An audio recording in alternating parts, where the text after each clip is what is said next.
Hi all, Maya Acosta, Community Engagement Specialist for the City of Tehachapi, here to give you a brief update on what's been going on in your community this week.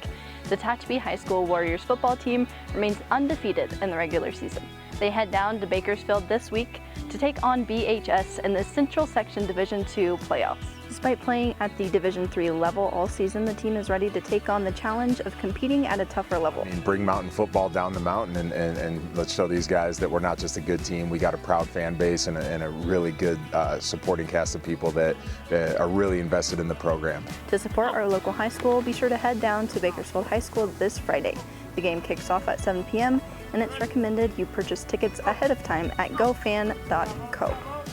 And the Warriors Baseball Club played a spooktacular game on Halloween. With players dressed up as a wild collection of characters, it was quite a sight to see.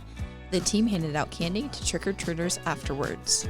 Speaking of trick-or-treats, the downtown trick-or-treat trail was a huge success. Tons of families and costumed kids hit the streets of downtown in search of candy and enjoyed the wonderful atmosphere our local businesses and organizations had to offer.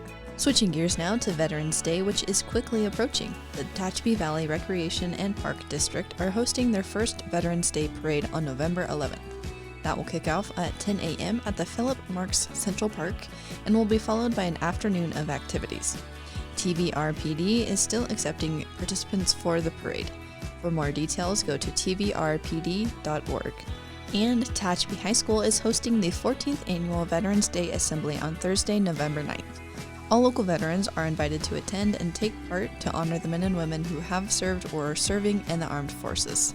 If you would like to attend, it is asked that you wear your uniform and arrive at the front of the school between 10 and 11 a.m. on the 9th. Plus some development news from the city. Permits were recently issued for the Capitol Hills Gas and Retail Project. The addition of a new gas station and fast food drive-thru brings many benefits as the area near Highway 58 continues to grow. And so we found that service stations, gas stations, quick serve restaurants are very popular not only among locals but also for the traveling public as well. So that's why this makes a lot of sense for the community. It also makes sense for the business owners in that location because it does drive traffic and pulls off a very heavily traveled Highway 58. And that'll do it for this episode of Tehachapi Talks. As always, for all things happening locally, be sure to listen to Tehachapod, which you can find on all streaming services. We'll see you next week.